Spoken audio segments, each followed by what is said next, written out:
Run to the Jordan. Beach Boys, man.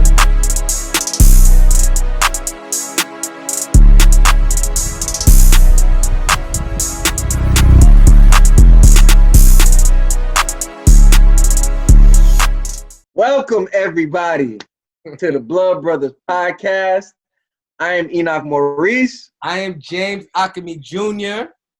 And as you can see, we're very excited right now. We have some very, very special guests. You know what I mean? I'm going to introduce to you my wife, my bride, my beautiful woman, mother of two of my beautiful children.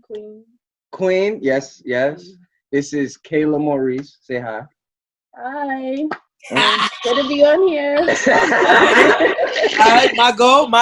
I'm about to introduce y'all to my beautiful, sexy Trinidadian love queen. You understand? This is what we do. My beautiful wife, Marielle Akemi. Yay. Even though on the screen it says but don't worry about that. All right, so we're going to try to keep this as how we do it. We normally start off with a prayer, so we're going to get to that. Handle that, bro. Hold it down. Our Father in heaven, we thank you for this day. We thank you for this opportunity. We ask you to use us in this moment. And God, please don't let our wives embarrass us. In Jesus' name, amen. Amen. Amen. Dig I got that backwards, but okay. And we also got to let them know what the mission statement is. Our mission statement is to empower men to take their rightful place in society under God's law. Consequently, men, women, and children get the proper knowledge they need to see how a man is supposed to conduct himself. Mm-hmm. Okay. Cute. So, this is a very different podcast. We got our wives on. Yes. So, I'm pretty sure people are going to want some, because we always give a lot of intel on manhood and relationships. But now we have our wives to kind of back us and show us their side of how everything is now. Okay. I'm not sure which direction we should start. Can I start? Okay. Can I start? She be dragging it. Where do you want to go with this? Okay. So last week. All right. We can get right to it. Let's do it. So last week y'all were talking about accountability and. Yo, I didn't clean my closet, man. She told me. Come on, man. Closet, man. It's been a whole week. And I've done it. For somebody who's supposed to be accountable, keeping promises, all of that, he didn't stick to it. Okay. Last week he was just Okay. She said, "Let's be honest. Hold on. I'm that." Okay. And I said, "Okay, so make the promise." He made the promise. I'm gonna clean it. Don't worry, babe. She did. 5 days later, it still hasn't been done until today because he knew that we were coming on. Come on, bro. All right, so I don't have no excuse for my actions. Okay. Accountability still. Accountability. I did. When I did miss the days, I did say, "Yo, babe, I was supposed to clean the closet. I was supposed to clean the closet." So I did. I was very conscious of it. You know what I mean? But why did it take 5 days? You're right. There was no excuse for it. I don't have no excuse. So today, me and Christian, we banged it out. But I didn't just clean the closet. I cleaned the whole room. You know what I'm saying? So make up for it. But yeah, nah. All right. So let me start. I think I got something we can start with. Right. Okay. So we here now. We're both happily married. But let's go back a little bit. Okay. I want to ask you, what were your thoughts on marriage before we met? Okay, so I mean, I think that before we met, let's get to that first. When we met, I was 18, 19. So, I mean, I was still pretty young. So we're talking about, teenager, young adult thoughts, right? Okay. I mean, I grew up with my grandparents being an example in marriage. So they've been married for a long time, and the way I saw their relationship is how I thought marriage was going to be. So that was, you have the wife, and she has, she takes care of the children. She's submissive. She cleans. She cooks. And then you got the husband who's hardworking, and he's a provider financially, spiritually. He's a foundation. And I mean, that's kind of the basis of what I thought marriage was. You know what I mean? But once you get married, it changes a little bit. Yeah, I realized that that's not everybody's relationship, and that's not just marriage in general. But that is what I thought it was. Okay. You know what I mean? Okay. I definitely thought that, like, for me, speaking as a wife, that my responsibilities was just to support your husband. You know, do what you're supposed to do at home. And, you know, with some people, I guess, you know, some not conservative, but new generation, they might think that that's very old school. Yeah. So, but I mean, that's basically what I thought about it. Yeah. Okay. So let's ask. Before we go forward, you tell your side. No, let's hear it. What did you think about marriage before you met this handsome young man right here? Go ahead. All right, relax. I don't know. I didn't really think much of marriage. I knew I wanted to get married, but I didn't know what to expect. My parents obviously didn't make it. They're still separated, divorced now. So growing up, yes, I saw two married people, but at the same time, I saw a marriage end. So I wasn't really thinking about marriage when I met this handsome man here. Yeah. So I got a question for that, because both of y'all grew up in a broken home. So. Oh yeah. You know what I mean? So, what was the driving force that gave y'all hope to even consider marriage? Him. What about me? All right. No. Just you. Okay. That's all you got? Yes. What about you? I mean, I think the driving force was my father being absent. You know what I mean? I think, honestly, marriage, I think, came second. My first thought was my children will never be without their father. You know what I mean? So I always knew that was going to be first. Yes, and then it was like, well, if that's going to happen, marriage is definitely in the equation. So that's what it was for me. That's very interesting, because you can go either way. There's women that, sorry to say, when a father's not in their life, they go totally left. What do you mean? When I mean totally left, we talked about something. I don't want anyone to take this personal, but me and Og talked about this. Like, it's very rare that there's nothing wrong with a strip club as far as if you gotta do what you gotta do. I understand you have tough times, but it's very rare that you go into a strip club and they have a father in their life and mother. Very true. And it's very, so like when you see a woman that didn't have a father in the home that goes that route, I wouldn't say that's the everyday choice to feel like you want to be married and things like that. That's why I say that. Yeah. Well, maybe we get to where it's not just a father, but that has a positive impact on the child. Because you could have a father there, but doesn't mean that they're gonna have a positive impact, right? That's true. It's the same thing I said when I was working on the island. It's like I never seen a father come visit their child. They were locked up. It's just something about a positive male figure that helps a child orchestrate their mind. So that's why it is rare that we see two women that, you know, not saying their fathers were 100% terrible, you know. Yeah. But they weren't what the doctor ordered, if that's yeah. So I guess the next question would be, when you guys decided, like, okay, maybe I could be married, what was the initial reaction? Like, what was your thought process behind it? So, like, did you go, do I really want to be married? Or was it, nah, I really want to be married? Like, what was it? You can start. It was definitely yes, but there was hesitations because I didn't want to end up like my parents. Okay. Okay. Kayla? What made you overcome that? Good question. Trusting James. Mm. His actions. So his actions built that trust. Yes, from day one. From day one.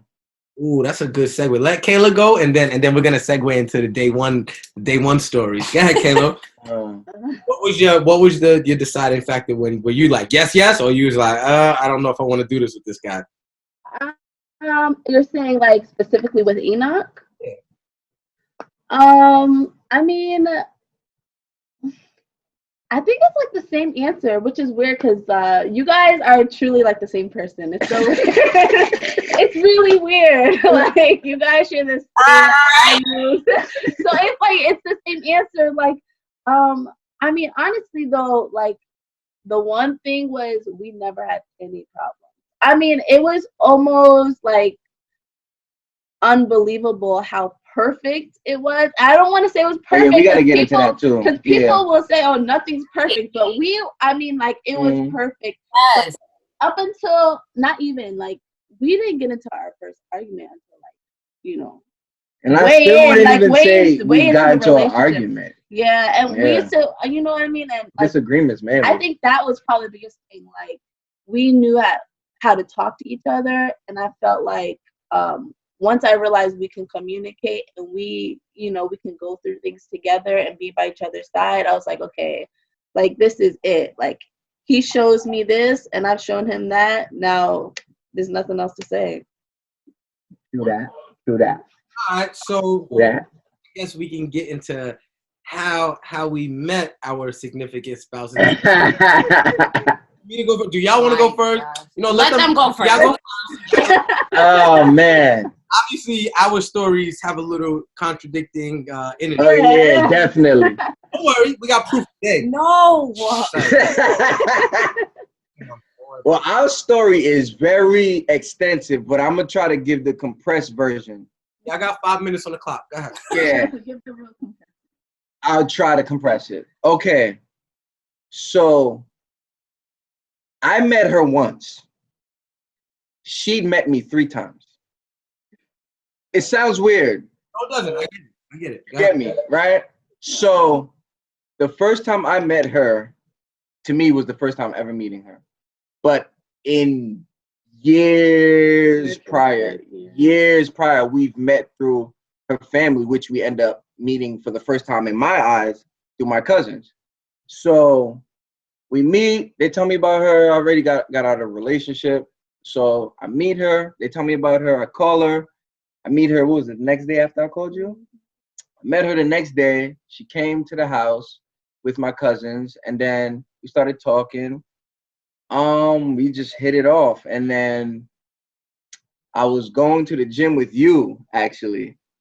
Who else did you be going to? Yeah, that's funny. I went to the gym with you. I told her, I was like, yeah, I'm about to go to the gym. She's like, oh, okay, I'm going to go to work. Probably won't see you when I get back. Get your number, blah, blah. I got her number. So I went to the gym, and I was telling you about, I'm like, yo, I think I met somebody. And then you're like, all right, relax. so then I go home, and she's still there. And then I'm like, oh, shoot, she's still there.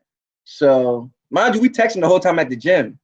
So I get home, and then my brother, some family come home, and while they walk in, my cousin introducing her. Wait, he missed the key part. What? The reason I was still there, I called out of work. Oh, yeah. Yeah, she called out of work. I called out of work. Yeah. What you said? Why did you call out of work? Because I wanted to get to know him more. Like, yeah, because I was like, well, maybe I'll just call out. He is coming back from the gym. So, yeah. Like, let your boy get his tea. Because when I saw that, I was like, oh, okay, it's different. Okay, go ahead, though. So then my family's walking the house. They're introducing her to my family. This is Kayla. It's like, yeah, this is Kayla. And in the background, literally the first day I met her, I'm like, yeah, my future wife. My cousin turned around like, what you said? I was like, nothing. And then like real talk, I was like, yo, she the one. She looked at me, she was like, all right. And then from then, we literally that summer hung out every single day. Literally every single day. We built. You already know what that building session was if you watched the last podcast. If you don't know, go watch it. I'm not going to tell you the details of that again. So now you have to go watch the last one. Yeah, so we built for a year and all of that. Oh, matter of fact, the next week, when did I go to Boston to pick you up from school? No, from my cousin's school. That was very important. Well, the night that I called out of work and we talked, I asked him to pick me up. That was that night I had asked you. Mm-hmm. And you said, okay. No. You was going, but you didn't have no ride home. But nobody wanted to ask me because I had work. Let me ask you a question. You picked her up from Boston? Yeah. He drove. Yeah. How did that happen? How did that happen? I don't know. I was like,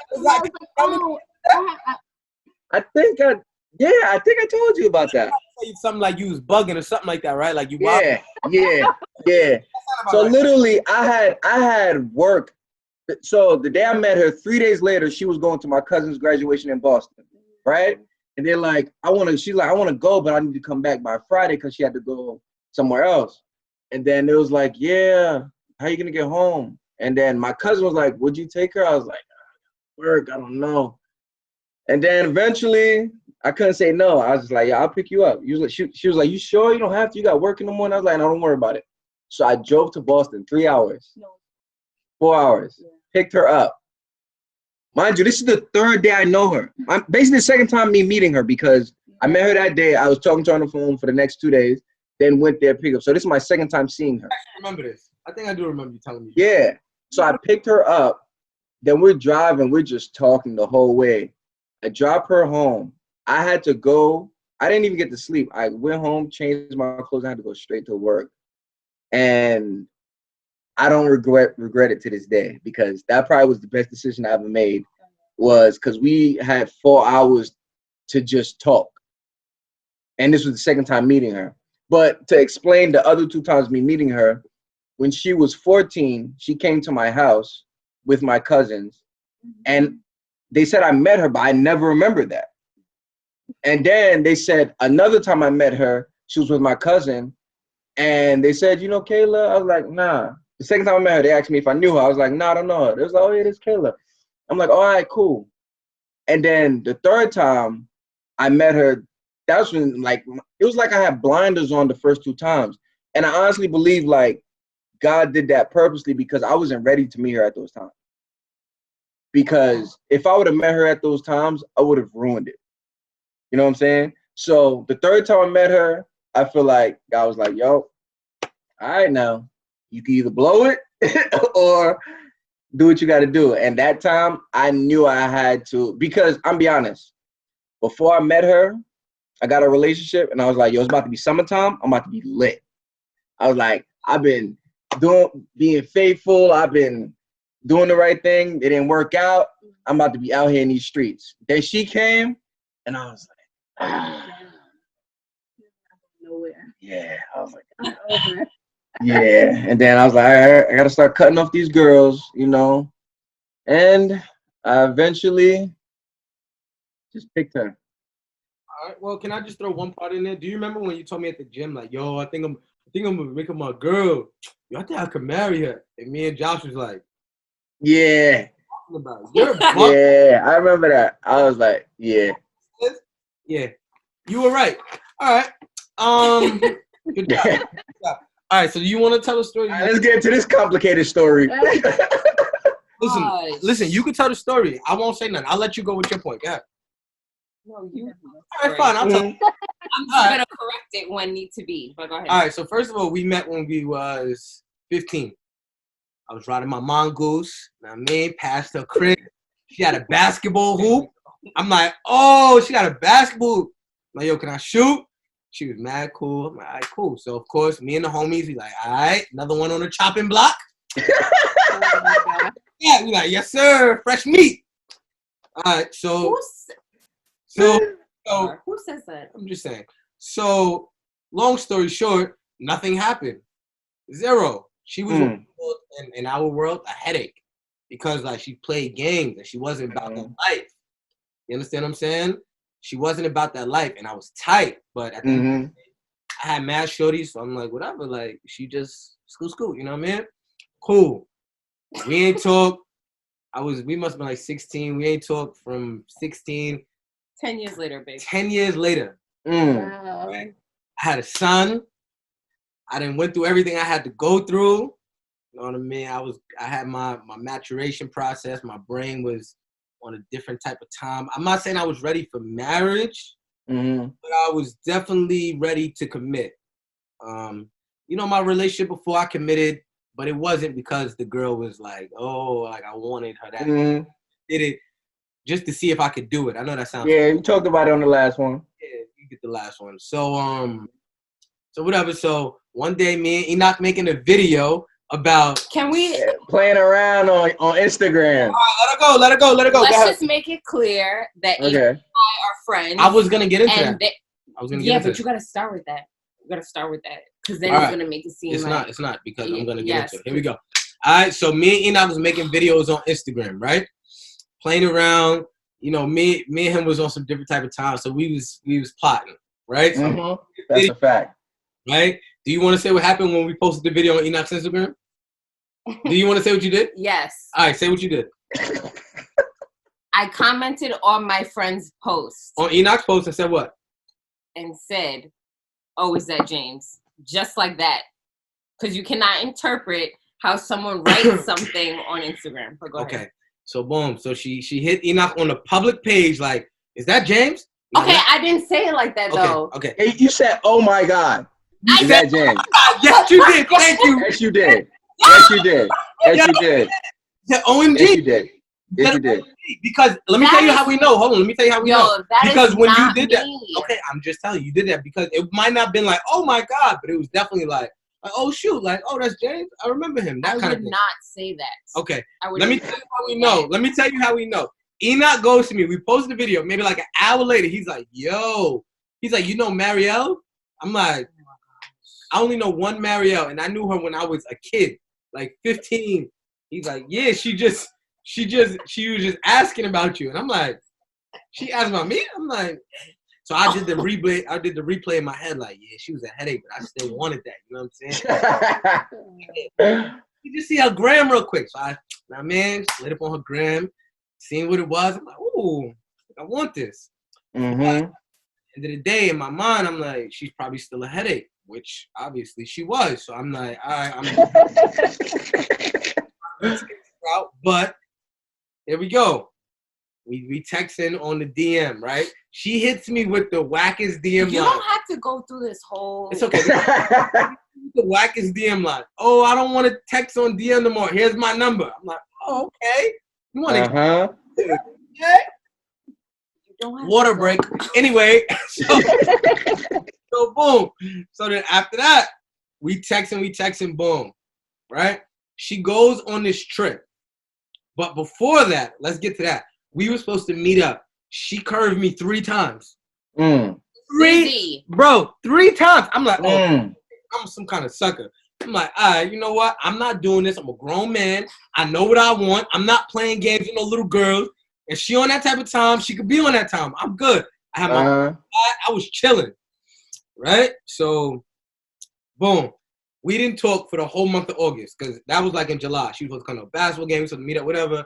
She ain't do it. I remember that. I did. I was busy. Okay. So then, boom. September comes around, right? She went on her cruise. She had her August. We ain't talk. I get some random text. Now, let me remind you. I deleted her number. I remember that. I didn't block it. Usually I block it, but I ain't block it. Just in case she ain't do nothing to, really make me block it. So I get a random, hey, what you doing text? Like 9 in the morning. I'm at work. I work like, oh, nah. All right, let me talk to you real quick. Yeah. Boom. Text her back. So, honestly, she had one chance. If she would have blew this chance, you wouldn't have seen us here. I said, yo, I'm dead serious because I wasn't playing. That's a fact. I remember. I said, yo, E, she texted me down there.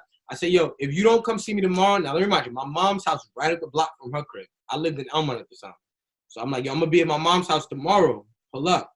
She's like, all right, cool. I'm going to come after work. Well, whatever she said. I'm like, all right. So if she wouldn't have came, we wouldn't even be sitting here right now. So wow. And from that day on, you know what I mean? We just been with each other every single day. You know what I'm saying?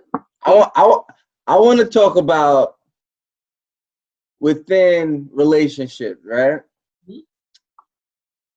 So now we got to the point where we met. Now we're dating, right? We got to the.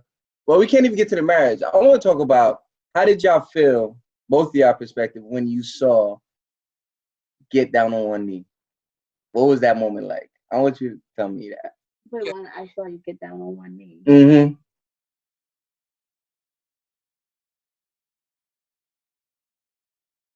I mean, what was it like? It was like, it wasn't a surprise. You know what I mean? Like, I knew what our goal was, and us to get married and have family. Hold on, stop right there.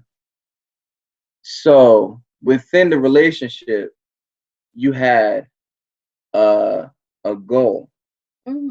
So you would say in relationships, it is important to establish where you're trying to go. Yeah. Oh, if you don't have, listen, if you guys are not on this, listen, if you are in a relationship and both of you don't have the same answer as to where you want to be in a year or 5 years, and you have a problem, you got a problem. Because that means that your communication is not clear, your wants and needs are not clear to each other. So yeah, when you got down on one knee, it was a surprise that it happened that day because you told me that the ring, they didn't have the ring in time. But it wasn't a surprise if that happened. Like I knew, look, no, that's happening very soon, and we were going to be married. We established that we were going to be married. A week or two into our relationship. Yeah, it didn't take long. It didn't take us 5 years, 10 years like some people. And you know what is. Everybody's different, but everybody's different. But that was not us. I hear you on that one, sister. I mean, it is what it is. I just had to say it. Feel you.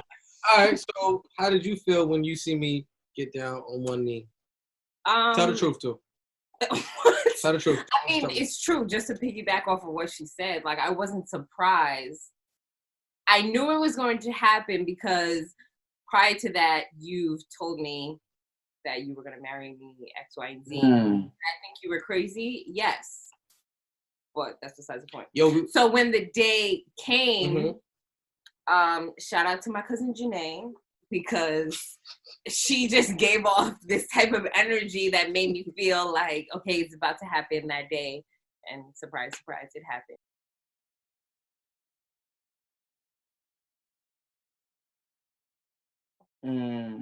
So hold on.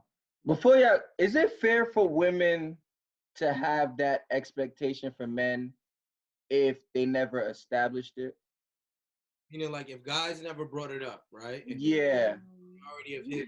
If a woman never established like, yo, I'm trying to do this, and the guy, but if she never brought it up and he never brought it up, but she gets upset that he doesn't want to marry her. Is that fair? Yeah, is that fair for her to be upset with him?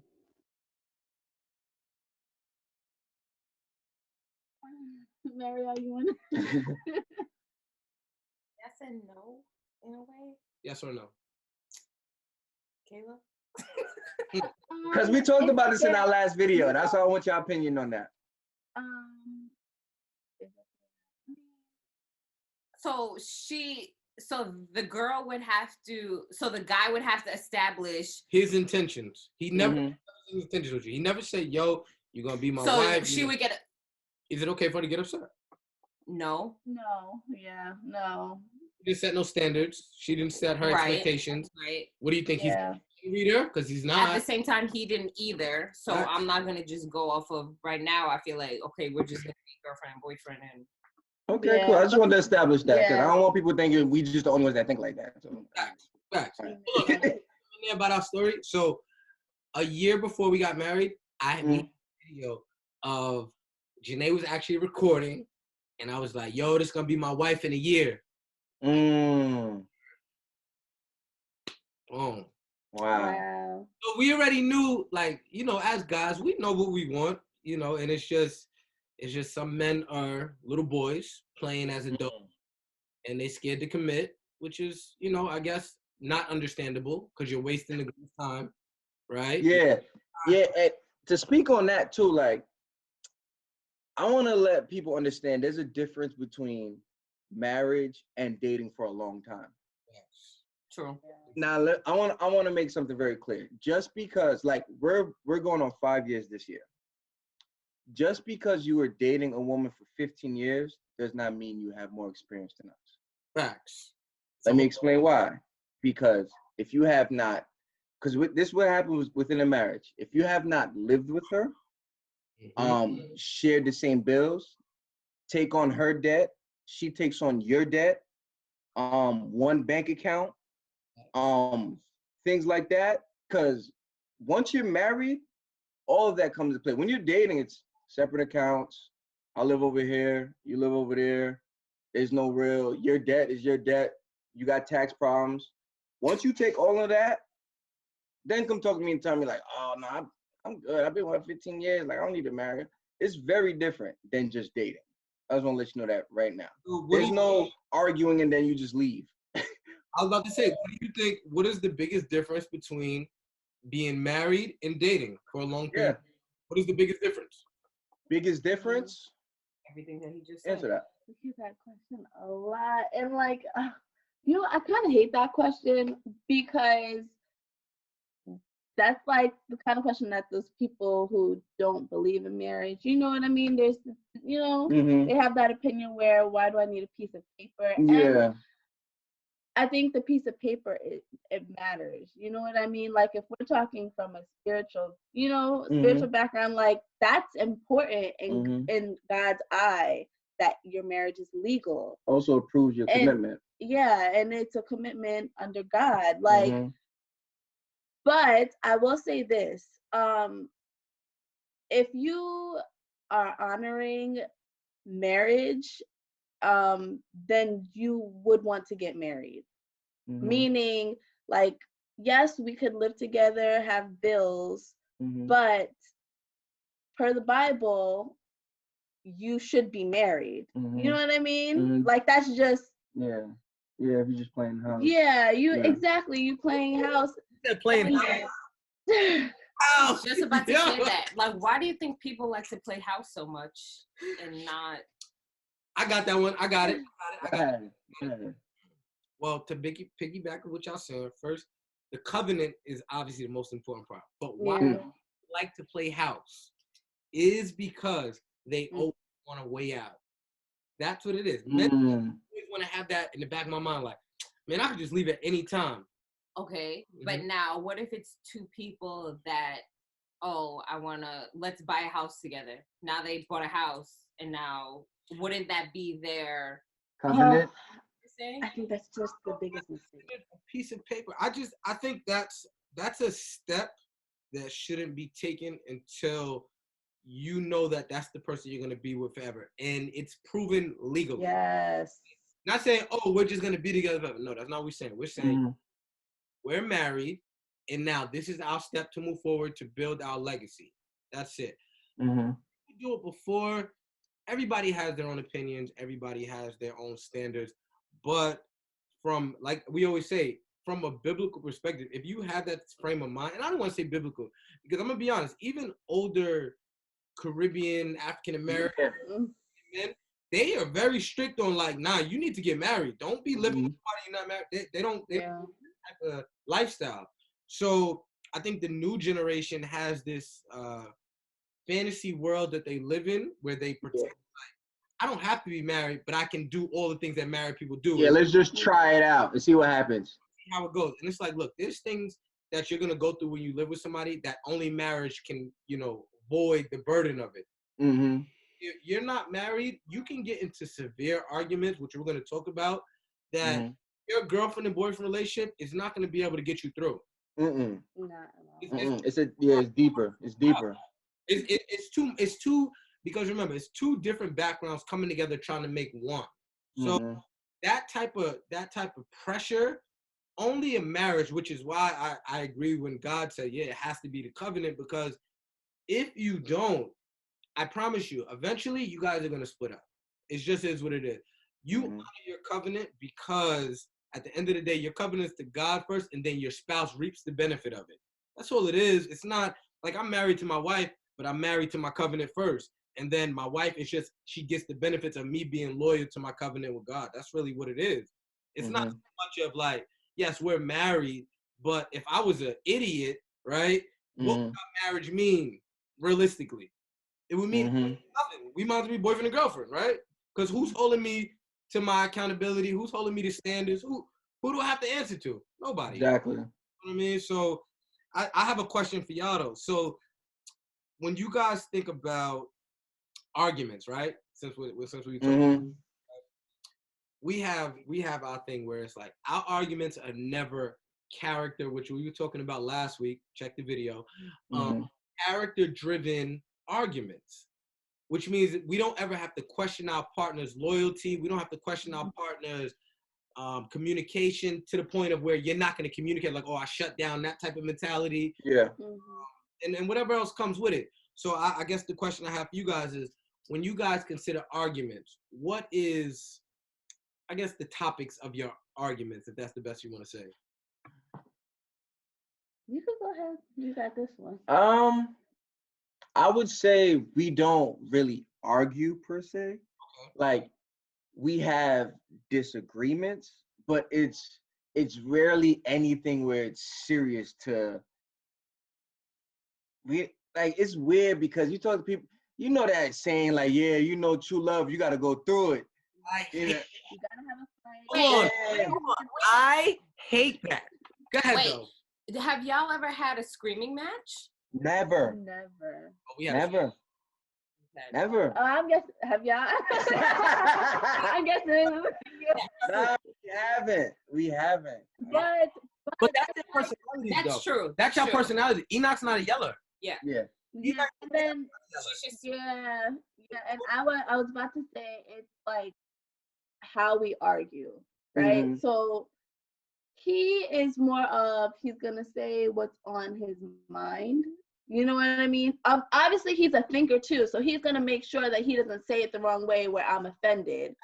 But he says what's on his mind. Now, I take a long time to process things, like a long time. So I might take what he says, and internally I'm upset. But now I'm thinking on it and understand, like, why did he say this, and like, what did he mean by that? And okay, you know what? I'm upset. Let me just calm myself down. It's not that serious. And it might be a few hours, or it might be a day or two, and then I'll come back and I'll tell him, like, listen, that made me really upset. Like, did you understand what I was trying to say? I get what you were trying to say, but this is how that made me feel. And people, I think the problem with some people in their relationship is it's very explosive. You know what I mean? They both feel like they have to get out what they want to say at that moment, and that's not healthy because somebody has to listen. You know what I mean? You can't both listen if both you guys are speaking. Like, so that's like what I said in that last, I think with the podcast before about emotions, about high emotions causes low reasoning. So you don't react on just emotion. You take the time into, all right, let me receive this. Let me let it sit and then come back. Most people, as soon as they get it, what? Do you remember? Blah, blah, blah. And then they're just reacting on emotion without any reasoning. And what happens, that emotion that they're reacting on is going to draw them back to their past. And they're going to bring up past situations that they haven't healed from. So, yeah. You talking that talk. They vary. So I communicate very directly. It comes off a certain way. There's no soft side. Yeah. Yeah, we definitely established that. We established that. No, yeah. There isn't. There's no pillow. Yeah. Yeah. Coming at you, full force. There's no pillow. But I will say this, right? I think it's like that because it takes me a lot to get upset. Like, I don't just get upset. It takes me there's not things that bother me, realistically. I mean, things that are bothering me are things that I feel like will affect the foundation of our family. So if there's something that is affecting that, you're going to get the real, however it comes out. Now, granted, I will say there are rules to our arguments. We don't, I would say for the most part, we don't curse at each other. We're not big cursers. We don't talk down to one another. Like we don't fight dirty. Yeah. We don't do that. I don't call her out her name. I don't put my hands on her. I don't raise my hands to her face. Like there are rules to even if you are passionate about what you're saying, there are rules that you follow. But now, right, the shouting match is just passion. It's not like, yes, it's not for disrespect. Yeah. It's not a disrespect, right? So it is just very passionate. Now the difference with us is I'm a straight shooter. I have to draw things out of her. She won't say nothing. She's speaking. So me, I'm the person that I want you to communicate your feelings. I don't want you to hold nothing in. Whether you're happy, you're sad, you're orange, you're green, I want you to say it. And I want you to be comfortable telling me like, babe, that made me upset, or I'm mad, or I'm happy, or I'm sad. I don't care. I want you to give it to me because it'll bother me more if you don't express yourself. I don't want you to be mute as my wife. That's not healthy for you nor for me. And I definitely don't want to pass that trait on to our kids. So for us, I think a lot of times our arguments, they might be small little things, but it will stem from her not expressing herself completely. Like, I'll say something and then she won't really respond. And I'll be like, okay, but how do you feel about that? Because you obviously feel away. And she has this thing where it's like, I feel fine, but she has a whole attitude. She has a whole attitude. I'm like, and I'm sure there are other females that are like me. Shout out to y'all. Yeah. She could have a whole attitude on her face, her whole energy, because I'm energy driven. Consistent positive energy. If the energy alters, like, put like this, it can only go up. If it goes below it, I'm checking her, like, yo, what's good with you? Like, nah, your energy not matching. Like, what's up? You good? But I'm fine. Yeah, she says she's fine. But a lot of the times it's something that might be bothering her subconsciously. So I'm very astute when it comes to my wife because I study her. Study her. So I know when things are wrong. You can't really fake it with me. So the fact that she has these tendencies where she thinks like she could mask her feelings to somebody that studies her. I used to, not anymore. Now you're doing a lot better. That's Thank a fact. you. That's a fact. Thing, like, but it was because, men, you have to encourage and empower your wife to have a voice. You can't. Why would anybody want a man that? A woman, 100% a woman. Thank you. Why would a man want a woman that doesn't know how to speak? You want vocal and in a healthy way, of course. Not the bird chirps. I'm talking about the healthy. Yeah. Accountability type of communication.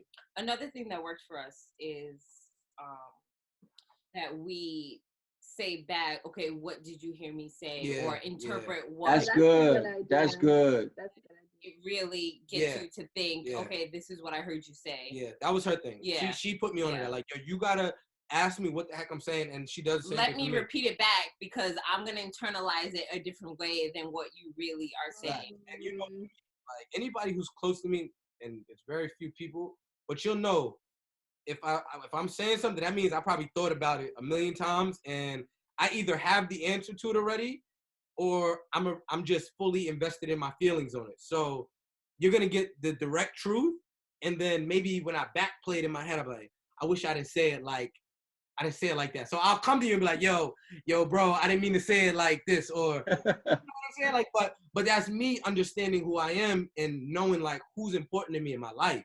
You know what I mean? That always plays a part. But I don't think we don't have character arguments. Yeah. Plus, like you guys said, the arguments, they last for a day or two, if anything. Yeah, we don't let nothing. Yeah, we try to let it sit. Don't let it sit, because you're gonna bring it back up. I would just say that it's easier to go through arguments married than not. That is so true. That is so true. But besides that, I have a question for y'all. Do you think our arguments are like this because they're not important, because they are not questioning each other's character? Like, if there was an argument about infidelity, I'm pretty sure that argument is not over in a day. Or if I go through your phone and you texting a girl, right? I'm pretty sure that argument isn't over in. Exactly. Yeah. And I say this because, and like with arguments, when your relationship is so good, you want to hurry up and handle that situation so it can get back to normal. Yeah. That's why it's very important that you have a great relationship with that person, because if you're always fighting, you're just like, yo, we always fight. So it don't even matter if we get over this or not. But we love each other so much and we have a great relationship so that when it's tension is something off, we got to handle it. Yeah. And we make sure we handle it the best way possible. Let's get back to us. Yeah. And that's important. Arguments are usually like, babe, you forgot to clean your closet. I had to throw that in there. She got a little upset today when the kids ruined the room upstairs because I fell asleep and she was like, yo, I thought you was. I'm like, nah, I thought you was going. I don't know. They destroyed. Destroyed. I mean, like, I was so upset. Yeah, and I knew it. Yeah. Yeah, but you know what? He no. I helped clean up. No, here's the kicker. I'm cleaning up, and I look up at him. He just sitting there, and so I'm like, "Are you gonna help me? I mean, you're the one that fell asleep." Oh yeah, my bad. I got you. Yeah. See, that's the thing. Simple things like that could turn into a big argument. I could easily be like, "Yo, I was tired. Like, what you want me to do? Like, I fell asleep. So what?" But I'm not like, I'm like, "Yo, dang, my bad." Like, and then I helped her at the end, like, I ain't clean, whatever, man. I'm trying to sleep. Like, it could easily go left. Like, and I feel like people put arguments on themselves. Like, you got to put your ego and pride aside. Like, yo, it ain't that serious. Like, if I messed up, I messed up. Cool. Let's fix it and keep moving forward. I feel like people hold on to certain situations. Like, I never understand how people could argue about the same thing for 20 minutes and not even move on to the next part of what they're arguing about. Like, stay at the initial doorway. Like, okay, get past that. Let's keep moving forward. And I feel like that's a big problem. I think what it is ultimately, there's always underlying baggage to what people consider simple arguments. So let's just say the reason why we can get over our arguments so quick, right, is because we don't have any underlying. So my wife is not walking around remembering, dang, he texted that girl. You know, that's true. For the next argument, I'm giving it to him. Like, you know what I mean? Yeah. They don't have that type of mentality because watch the last video, accountability. They don't have those problems that I don't want to say other relationships have because I can't say everybody has it, but majority of relationships that I hear about are men that cheated, right? They'll say, oh, I cheated 5 years ago. I need you to get over it. They try to put a timeline on the hurt, try to put a timeline on the way that the woman should, you know, if she chooses to be with you, when she should be over it. And what it is subconsciously, women don't forget these things. And the same thing with men. It goes for men too. You don't forget when somebody hurts you. So what happens is, it goes back to what Kayla said. There's always that remembrance of not just your past relationships, but your past arguments with your spouse. Yeah. Like, if I was arguing with my wife all the time about, listen, I got these women, listen, they just my friends. They just my friends. And I'm making her insecure about our relationship, then of course an argument about a closet is gonna blow up into World War V. Cause she really mad about, you know, exactly. Yeah. That be sliding in your boy DM, you know what I'm Nah, I'm joking. My DMs is dry. Don't nobody hit me up. Only hit me up for business. And you know, side note, the funny thing is, like, even with Instagram and stuff like that, my thing is on her phone. She be stalking my page and nothing like that. It's just because I like distancing myself from social media, but because of everything we're doing, I have to be conscious of if people hit us up or anything. Oh, even with that, we got to get into something real quick. This, I don't want to get too deep. Let's talk about the password thing real quick. This might be the last thing we talk about for today. Let's get into this real quick. All right, password, go ahead. So, passwords on phones. Yeah. We never had an issue with that, right? So, how are we? I got it. You want me to go in? Go ahead. Look, it's like this. People who have something to hide, right, per se, from their spouse, they'll create a password, but they won't give their spouse access to their password. For example, my phone, I'm not computer phone savvy. So I don't put a password on my phone. I might have it, but it would probably something that you set up when you did the new phone or something like that, right? But she has access to everything in my phone. She has my password, right? And that goes for my emails. That goes for Instagram. That goes for his social. My social, right? Okay. So she has all of that information. So when it comes to passwords, I feel like I can understand if you put a password on your phone just in case somebody steals it and, you know, you got some raunchy pictures or something in there, you know what I mean? Okay. No. That you friendly, right? You know what I'm saying? That you sent to daddy, but I don't know. Anyway, but nah, I get it. If your phone gets stolen, your laptop gets stolen, you need a password on it because obviously you go through your private information. But that's for people who you're not married to. If you're married, there's no such thing as privacy. I'm sorry, I don't care what nobody says. Exactly. Like one of the most comforting things is to know that I don't have to worry about my phone. Do you have to be married though to like have access to it? I say this: if your plan is marriage, you need to start in the relationship. Like you have the password to my phone. Whatever comes in, you get to see it first, because you have to build that relationship so that when we're married, it's like she had my password. Like, when did you eventually get my password? Well, we have the same password. Yeah, we have the same password. At some point in the relationship, she got my password, and it was just like, it's just so, guys, if you got a girl that you're serious with, just give her the password. If you're not doing nothing, if you are doing something, keep your password. And do that. Make sure you tell everybody else, like, yo, I got somebody, because it's so much work to have to deal with watching your phone and being in a relationship. You're never going to be able to give your woman 100% if you're worrying about your phone. But guys like that. Yeah, guys are messy. That's true. There are some guys, majority. I'll give you this one too. Yeah. So when we were dating, right? She had the key to my crib. And I moved in. All right. Oh, but okay. She had the key to my crib. She could come in, whatever, do whatever, you know what I mean? But it definitely, it's, guys have this ego-driven mentality where it's like, I'm not doing nothing, but so you shouldn't need my password. Listen, nobody say. If you're married, there is no such thing as privacy. It's called being one for a reason. Exactly. Yeah. It's not called being I'm my individual, you're your individual, and sometimes we're together. No, this is a one-step, one-motion process. When I step, my wife steps. When my wife step, I step. We move together, we think together, and that's how it has to be. I got another one for y'all. What do y'all think about bank accounts, money? Oh, we got to keep that all in one. Okay. Yeah. We got to keep that all in one. That's why I say, like, people be like, yeah, I've been with my girl 15 years, man. I know this. Y'all got the same bank account? They got the same debt? Y'all got the same bills? Like, no, then you don't know nothing about this life.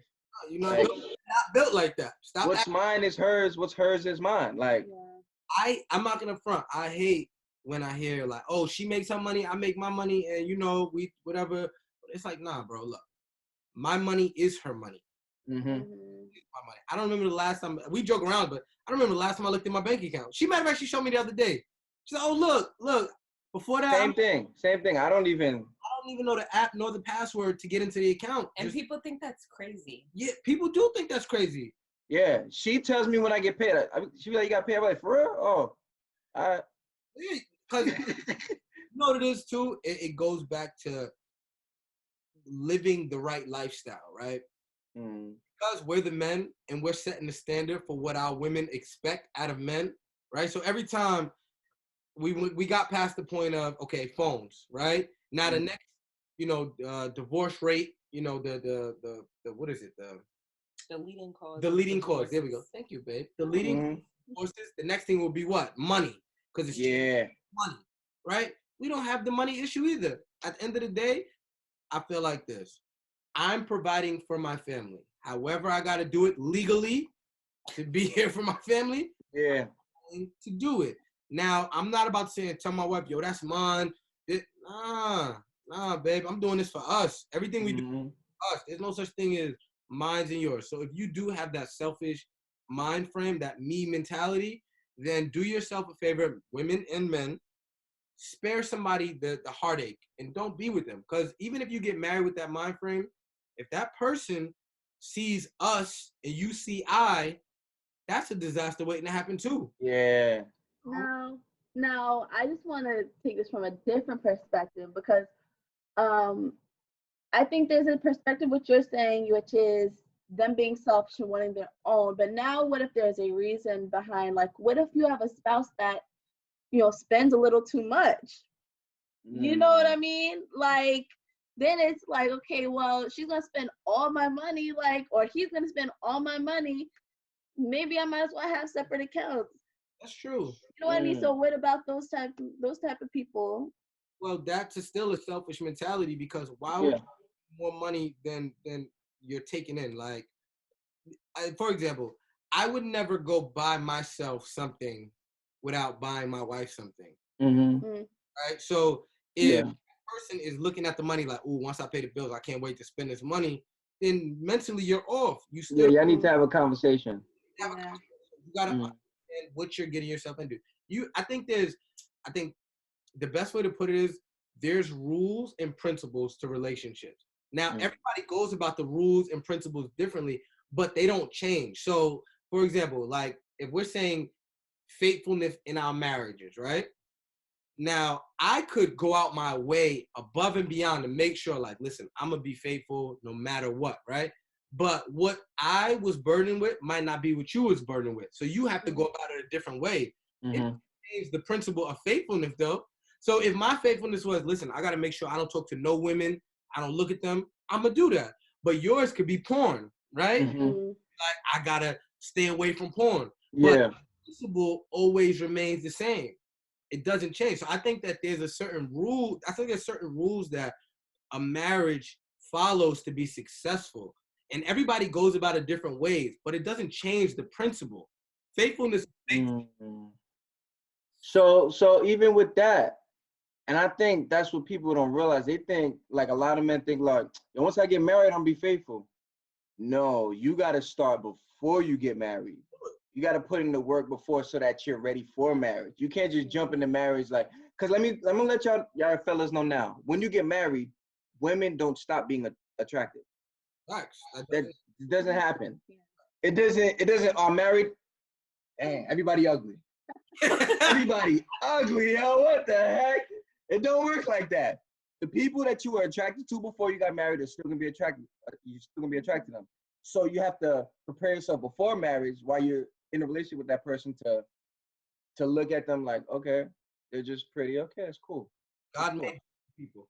Exactly. But if you're so tempted, always, oh, dang, man, I got to get married because, all these girls out here got me going crazy. Once I get married, I'll be good. Nah, it's going to just keep going up. It's going to go up from there. Nah, I agree with that. You got something to say? I'm going to talk about the money thing. Oh, go ahead. Oh, go ahead. So what if you guys have two separate accounts and then a joint account?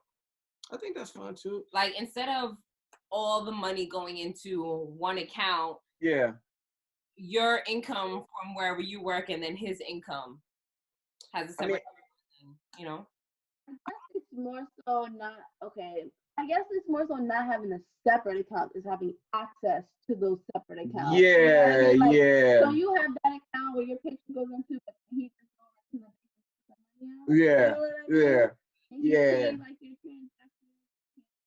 It's more so about access, like having almost like in a small way, like having a password on your phone. You can have your password as long as I got access to it. Exactly. Yeah, I think everything's about access. Like, you shouldn't have something that's separate from me. If it's separate, I should have access to it. So we're still one in it. Yeah, I'm just saying, well, when we making our little plans, I want my allowance count. Like, you're gonna have like, that's your spending money. Go ahead, go do your thing. No, I'll be honest. We have business account, and she's on my personal account, and I'm not on her Chase account. But I have access to her account. It's just, for me, I don't really want. And this is reverse back to my childhood, though. This is why upbringings is so prominent in your mentality. See, my father was very private with his money towards my mom, right? Mm-hmm. So he had that, he used that as a way to rule over her, where it was, I got all the money. Even if you wanted to leave, you don't have nothing to leave with. You don't have access to this, right? So for me, I never wanted that, and I never wanted my wife to feel like that. So for me, I was just ready to go, yo, listen, put your name on everything. Mm-hmm. Yeah. Because I seen the ripple effect of a woman who didn't have access, and who a lot of decisions were based off of the fear of not having. Like, what am I gonna do? I don't have this. I don't know this. I don't know the information to this, or whatever it is. So me seeing that, automatically, I'm like, when I get married, money is the last thing that I worry about in our marriage. And I had to teach her that, because she was a frantic about money, right? And me having a calm mentality when it came to money, eventually I proved what same here. Was, and she adopted it to the point sometimes she brings it to me like, that don't matter, or that don't worry about it. Okay, you know what I mean? I see you out here. Yeah. Lucky, you feel me? But but that's what I'm saying. It all varies, because like I said, I'm so open because I want her to be comfortable, right? So for me, it wasn't a big thing that she has a separate account, but I wasn't gonna be hounding like, yo, put me on your account. Like, yeah. Majority of the money goes into our joint account. People might see that though as losing their independence. But what independence you got in your marriage? I'm confused. Yeah. You're married. Realistically, I mean, I get what people try to make it seem, but what independence do you really have in your marriage? Outside of, I would say this, mental health. Yeah. Like, independent thought. Like that you have to take care of your mind. Mm-hmm. But financially, what else is independent? Yeah, we're building together. But you're not saying, because I think that like a lot of women, even men, once you're in your marriage and you have children, you're not talking about independence as you taking care of yourself. You know what I mean? Like that still, you should, even though you're in a marriage, you should still take care of yourself. Yeah. You know what? Make yourself happy as well, like outside of your marriage. Yeah. That's important. But like, I mean, as far as like the independence to the account, it's almost like if you have a separate account where your spouse does not have access to, you might as well have signed a prenup. You know what I mean? That's very true. That's true. Like that's actually a great analogy to put it, because when I think of independence, I feel like all right, this is perfect. I'm in school, she's in school, right? I'm focusing on a certain part of my education, she's focused on a certain part of her education to fulfill her dream, me to fulfill my dream. It might be an independent thought, but in the bigger spectrum, it's for our, right? But she's gonna feel personally fulfilled when she graduates. It's like a personal accomplishment because this is something she always wanted to do. But in retrospect, the concept of you doing it is for the betterment of your family. So I agree with, you still do have to have certain independent driven goals, right? But ultimately, those goals are to build a better lifestyle or a better mentality or whatever it is for your family. So I would never want anybody to lose that individual drive to be a better person or whatever it is that that your driving force is. I would never tell anybody to do that. Yeah. I think that's a big thing, because I feel like with women too, it just goes from society. Women are so underprivileged and underpaid and looked down on. There's so many things that society does to them that they'll bring that thought process to their marriage, and it's like, yo, I'm young. Like, what's good for you is good for me. What's good for me is good for you. And I think that's that's a major problem in society for marriage. Yeah. I heard one thing in this book that I was like, oh, this is so good. The child asked the mom, can I have $20? And the mom said, go ask dad. And the book was saying you shouldn't do that because that shows the child that only dad has money and only dad provides that. So they said the way you should go about that is say, okay, you need this money. me and your father, we're gonna talk about it and see what we can do for you. And I was like, wow. I was like, because growing up, it's always said, all right, you gotta wait till your dad tell your dad. And I was like, wow, I didn't even realize that. Yeah, that's a great point. I'm actually gonna add that to what we do. Yeah. I like that too, because let's be honest, a lot of times, because men are considered the providers, which is true. I'm not saying provide. By all means, bro, go handle your business, right? Mm-hmm. It doesn't make the woman less than. Exactly. And that's where everything gets confused in the translation. Like, yes, I'm supposed to be a provider. I'm supposed to be a support system, but that's just not financially. That's emotionally.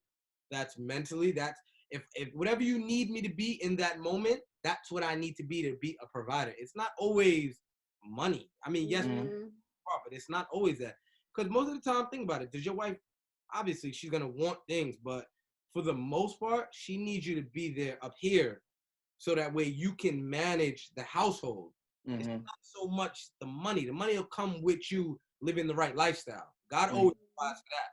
You know what I mean? But the mental stability, I think that's where men lack in marriages. Being able to that's the bit. Like, I hate when I hear people say, like, the women was the glue of the family. And it's like, I get it if it had to be, but she's at a place in the sense of there should have been a responsible man there to make sure she didn't have to take on more than she needed. And I feel like a lot of moms, they got to be mom and dad. Mm-hmm. It throws the cycle off, realistically. You know, just a little food for thought. You know what I mean? Yeah. Let me see. I got another one for y'all. What do y'all think about single family households, right? And 2-family households. And the question will be, how do you think a child benefits from a 2-family household compared to a single family household? And this is not a knock against mothers who are single mothers, right? Because obviously mom was a single mom. Your mom was a single mom, Kayla, right? Me and Enoch, for the most part, I had both my parents in my life. But we have 2 women here who went through the experience of that. So what do you think of the give me one thing that is a negative effect? On what? A single family household. It depends on the situation, though. Okay, so use your own situation as an example. Okay, so what was the question? Single family household, right? Yeah. You grew up in a single family household. Obviously, your parents split, right? So what was the worst part about it? From your perspective, like what affected you the worst in that situation? Well, my parents split when I was 12-ish. Okay, preteen. Right. So one of the worst things for me was definitely having to see my mom be the father, basically. Okay. In the sense of taking care of my brother and I, working long hours, making sure to be there for us for schoolwork, for taking care of dinner, just, the whole 9 yards, basically. So the responsibility was overbearing on her to be the foundation of the family. Yes. Okay. At the same time, a negative would be that my father thought that he was like doing stuff when he wasn't. Basically, like, telling his friends, like, oh yeah, I'm there for my kids, blah, blah, blah, blah. But secretly, you're really not. So why are you lying? So how did that affect your mentality? Because obviously you're married now, you're a mom. How did that affect your mentality as you came into becoming a wife? Because anybody, honestly, if I experienced something like that at a young age, it would have been scary. Nobody. Yeah. I don't know. To be honest, I really just give a lot of credit to you. I'm not gonna lie, because you definitely stepped up to the plate. Yes. Proved myself. Yes. On a daily basis. Yes. Made sure I was on the straight and narrow, because a head case. I was definitely testing the waters in terms of making things very difficult and yes, being a headache. Just wasn't. I don't know how to explain it. Like, you complicated things that didn't need to be complicated. Yes. But I understood what I was getting myself into, though. So it goes back to, yes, I study her now, but I've been studying her from day one. Like you said, it doesn't start when you get married. It starts way before. So I already knew what I was getting myself into. So I knew where the insecurities were, and I knew where I would have to be extra strong internally and mentally, so that way I could go, okay, you know what? I know in this area, she lacks a little bit of confidence. So I have to be that male figure in her life. And I know they make it seem like, a husband is not a father, but at the end of the day, you take on some of those fatherly responsibilities. You think about it, in a regular marriage, right? The father walks the woman down to give him to a man. You don't, what do you think the father's walking you down for? You take. That's true. That's not by accident. That's by design. You take on those responsibilities. So understanding that as a man, you gotta be, I can't stress it more, but it's just mentally, you have to be able to withstand and endure and understand who your spouse is. And if you don't, you're going to fail, just like her last experience, which is probably her father. And if you fail her, now she got it twice. I always say women get it worse because they get it twice. Male, which is the father, and they can get it from guys, right? So back to stop playing house, stop playing boyfriend. Not built to be a husband. So I guess we can ask Kayla the same. What was your biggest effect your dad not being there? Honestly, because I want to say that there was such this negative impact, but there wasn't really. I guess it was the same thing. I think it's just being a child because, see, Mary, you said your parents, they split at 12. See, my father, he wasn't really there. I think they divorced at maybe like 2 years old. So I think seeing your parents struggle, and my mom, she was in and out of the hospital a lot dealing with her health. So I think maybe that, I like to say it's a negative and a positive, is that I kind of felt the burden to be the responsible one to kind of carry my family. But I don't want to say it's negative because it kind of made me who I am. And that's why I see so much of myself, like my mother and myself. You know what I mean? Like she was a single mom. I'm sure both of our moms were very strong women, but she, you know what I mean? I'm very like, that's where I get, my organization from. I'm very like secure in who I am because she instilled that in me. So yeah, maybe there's the negatives of not having a father, but ultimately the outcome, it was all positive. Right. You know what I'm saying? And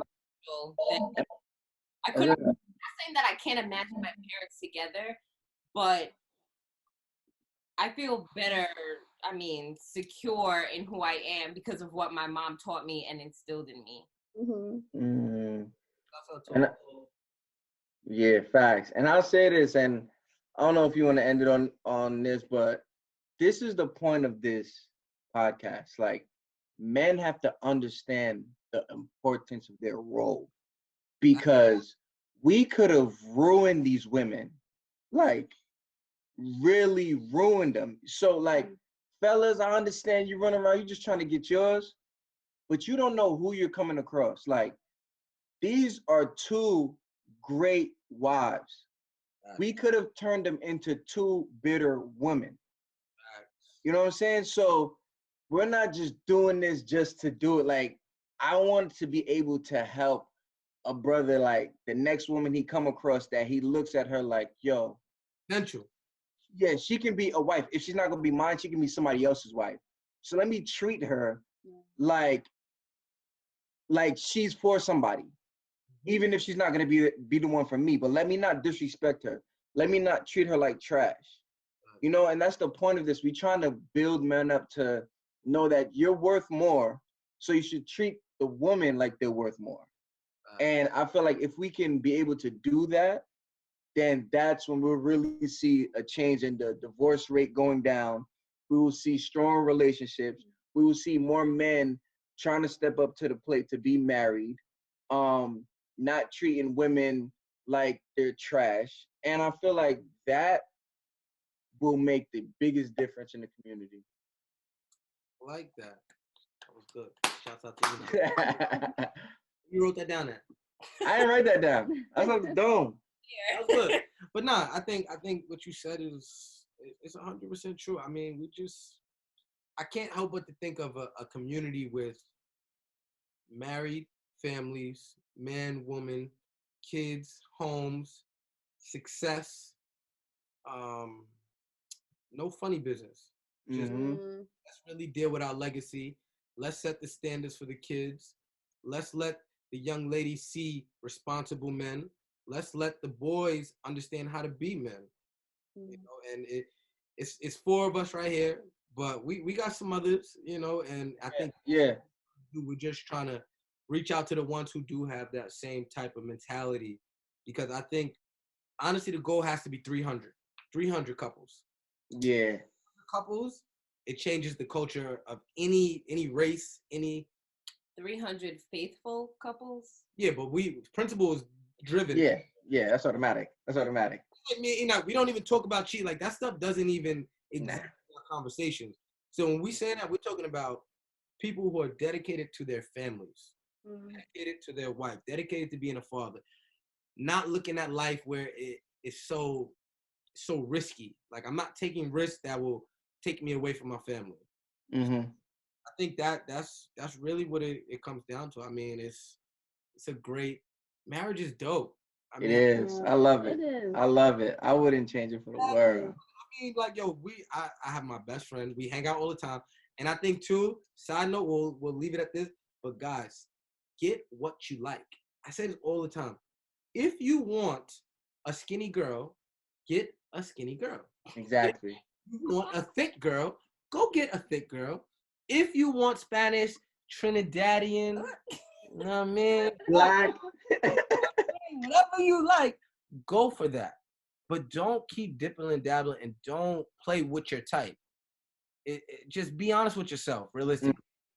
And I think we're gonna make a nice change. I can't wait till y'all start hosting y'all first couples events. That's gonna be. Man, but this was dope.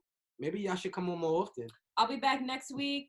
No, we need our own time. We need a break from y'all, but we definitely gonna do this again. Talk some more stuff. We gotta talk some parenting stuff. What else? We gotta talk. We got plenty to talk about. Q&A. How do we can't do a Q&A on Zoom. We gotta go. Yeah, we would have to get questions from the podcast, Instagram people if they have questions and stuff. All right, so tell them. Let's do it now. Look, once they watch the video, if y'all have questions, leave the questions in the comment. If you give us more than 5 questions, we'll do another podcast next week to answer the question. It'll be part 2 of marriage. Yeah, if not, we'll just wait till the next time till the questions build up. Yeah, exactly. And we'll let you know when we'll do it again. We'll let y'all know. All right. Yo, we appreciate y'all, man. We appreciate y'all. Remember, like, subscribe, follow, send it out, share it. I'm terrible with that, but I know. We trying to figure this thing out. I said I was a social media king. Like, subscribe, comment, click the little bell so you can get the notification. Okay, yeah, that. Whatever notification, all that. Yeah, all that good stuff. As y'all can see, our personalities match. But yo, and I advise. I'm deleting this. Within a marriage, it's okay. He's married. It's okay. Do what you gotta do. You. All right. I mean, how do we y'all end? go do that. How do we and end? We'll holler at y'all next week. Everybody have a good night. Yep. Later. Run to the Jordan.